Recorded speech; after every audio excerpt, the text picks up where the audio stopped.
Hi, I'm Kitty, Hi, I'm Brennan. and welcome to our channel, me. And B. Today we're going to be talking about a topic that I think has affected pretty much every person on this planet, and it's kind of just learning to overcome feeling so self-critical about our appearance. Absolutely. I think, we talk about this a lot. Yeah, we're harsh on ourselves. We're harsh on ourselves, and I think we don't need to be all the time. we don't need to be all the time, and I don't think we should ever really be feeling horrible about ourselves ever. And it's something just like when you talk, especially something as vain as like our appearance, Yeah, especially our appearance. And we talk with a lot of people, and a lot of the discussion, especially in LA, revolves around appearance, around weight, around hair, around clear skin. Yeah, whether or not are you the LA look of beauty or not? Yeah, are you cool? Are you cool? Are you beautiful enough? And I think it really took us back to when we were growing up and puberty and all of those things. Yeah, everyone is awkward and feels uncomfortable in their own skin at some point. And even when you grow out of that period, sometimes you mentally don't. How was puberty for you? For me, I feel like I had it pretty easy compared to a lot of people, Yeah, I saw pictures of you when you were 12. You looked the same. I was a different person. But you know what? I just remember feeling really insecure about a lot of things. I'd be going to parties and I'd see, girls who had matured faster, or who, knew how to do their makeup better than I did, or, who had their hair highlighted or dyed. And I just remember feeling almost less than. I was like, oh, look, these girls are so cool, and they must be so confident. They look like all the celebrities I saw on TV. And then you realize that, we all go through these phases, and then even once you become the cool girl with the cool hair and the cool outfit and the good makeup, you still sometimes feel like that awkward 13-year-old. You never really overcome that feeling sometimes. Yeah, I feel with me it was almost even, I didn't reach a full point of kind of self-appreciation until a few years ago. When you say 17, 18? I would say 17 is when I started to feel not really good, but better. You felt about more myself. confident. More confident, because from 13 to 16, those were some rough years. They're rough on everyone. Just think about it.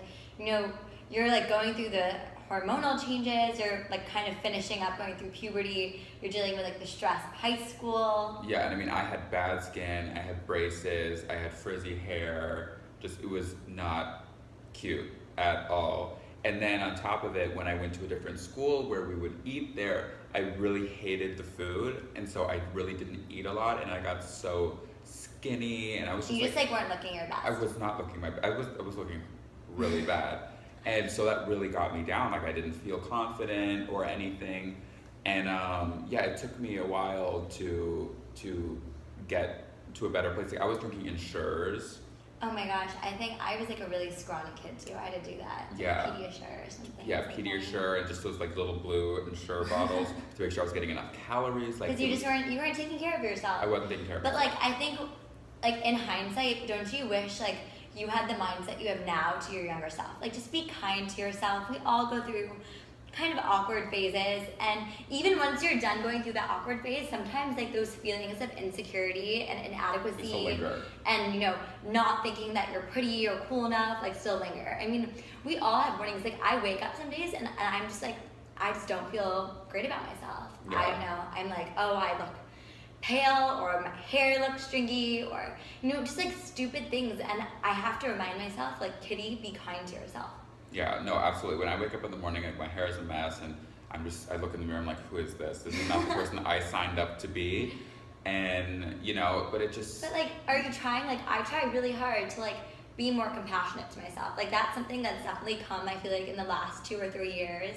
Probably, I want to say, I'm 22 now, from being, 19, 20 onwards, where I'm you know what? I need to feel confident about myself, because confidence is the most beautiful thing. And once you have that positivity, that confidence, you radiate it, and people are attracted to you.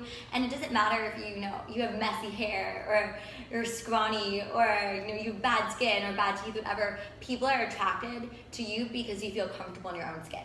Yeah, and I think a lot of the other things that have ingrained a sense of insecurity within us is kind of Instagram. Instagram makes everyone feel like nobody looks the way they do on Instagram. Nobody looks the way they do. Okay? We live in LA. We're telling you firsthand. The jig is up. I've seen a lot of these people in person, and they just don't look like that. I don't look like the way I do on Instagram. I look the exact same as I do on Instagram. You don't edit a lot. I'm not about it. You know what? Like, I'm really like in a phase right now where I'm like, let's be our most true and authentic selves, because I think there's a lot of beauty in that. Yeah, I think it's fun to play around on Instagram. I think it's great to kind of, make yourself look as good as possible, but it's also important. Do you think that makes you be harder on yourself in real life? Do you sometimes look at a photo of yourself on Instagram and then wake up in the morning and be like, oh my god, I look terrible, I need to do something about it? A few years ago, it makes you feel a little bit like a fraud sometimes. I mean, I don't look that different, Jesus. It's just a good filter and, every now and then tweaking a little something. But I think at the same time, it's also important that we do recognize that this is not real. This is social media. This is not what these people look like at all. Some of them look so different. I have a lot of friends that work in the industry.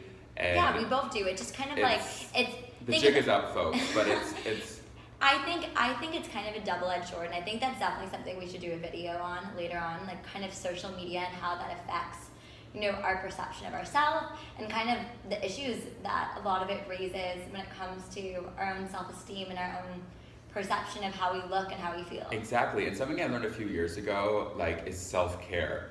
Go home, put a mask on, eat chocolate, put a robe on, watch TV. Just take time for yourself and appreciate yourself. Be gentle on yourself. Don't be rough on yourself. But I think about people who cut or something like that, it breaks my heart because I think that's so sad. Don't beat yourself up. No, and honestly, handle yourself with kid gloves. I think that's handle yourself with love and care. Treat yourself as if this was your best friend that you want to take care of. If you realize that we all go through awkward stages, and that there's things in life that are so much more important than how pretty we look in this photo or how good and how shiny our hair looks today. But at the end of the day, also realize that there's beauty in imperfections, and that comes from being self-confident. Realize that no one else in the world, unless you have an identical twin, looks exactly like you, and kind of realize that there's a beauty in your uniqueness. And if you feel beautiful, you are beautiful. You radiate that beautiful, positive, confident energy. And obviously, I love Ashley Graham. I think she's done gorgeous. such an amazing job. Seeing her on the Sports Illustrated cover was amazing. She just radiates beauty and confidence. And I think she's really inspired a lot of girls that there's no such thing as a particular bikini body. A bikini body is the body you bring to the damn beach, okay? Yeah, literally own it. Or the same thing, it's there's a million vloggers and people on YouTube and Instagram and that are posting these incredible makeup tutorials where they show you how you can go from a blank canvas and make yourself look like Kim Kardashian, and that's incredible. But also realize that we're all beautiful in our natural form. You don't have to do you don't have to. Contouring is fantastic. But you don't have to edit your photos. You don't have to wear a lot of makeup in order to feel good about yourself. Absolutely not. Confidence comes from within, and kind of just rock what you got, own it. Rock what you got. Rock what you got and own it, and realize nobody feels 100% beautiful or perfect all the time. We all I have days all the time. I woke up today and I was oh my gosh, are we really gonna film a video? I've seen some Victoria's Secret models at Starbucks in the morning. Yeah, they're just like everyone else. You know what I mean? They're not like everyone else. I would love to look like them.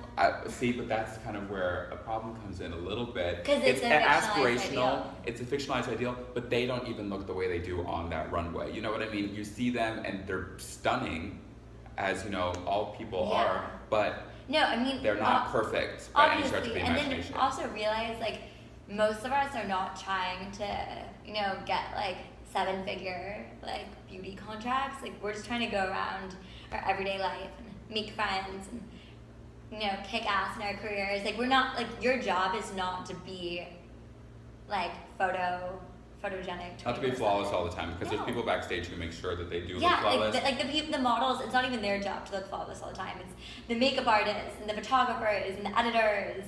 Absolutely. Who all kind of play a part in that. But for the rest of us, just go out, rock what we have, own it, and just exhilarate confidence. And just realize that if you're having a day where you're feeling down, we all have those days where you're I just don't like even if you're the kind of person who's like kind of chill about all this stuff and is not too harsh on yourself on a daily basis, we all have moments where you're like, okay, I just don't look that great today. Like, do what Brendan says. Like, stay home. Like, get it in a bubble bath. Like, eat some chocolate. Like, make tea, drink champagne, do whatever makes you feel kind of like decadent and relaxed, and you realize. will go to bed like a happy little. And poodle. realize tomorrow's another day. Like, you know, like you're gonna wake up and hopefully like you'll feel better tomorrow. And fresh. Yeah. And like. And beautiful. No, exactly. And I feel like feeling beautiful is something that comes from within. It's not just an external like appearance. It's like how you feel. So true. So our parting advice is go take a bubble bath, drink champagne, and eat chocolate. Eat chocolate. Always. Own the way you look, because I promise you, I have not met all of you guys, but I'm sure you're all beautiful. Yeah. All right, should we go eat some chocolate? For sure. Pop the champs. Bye, all right, guys. bye guys.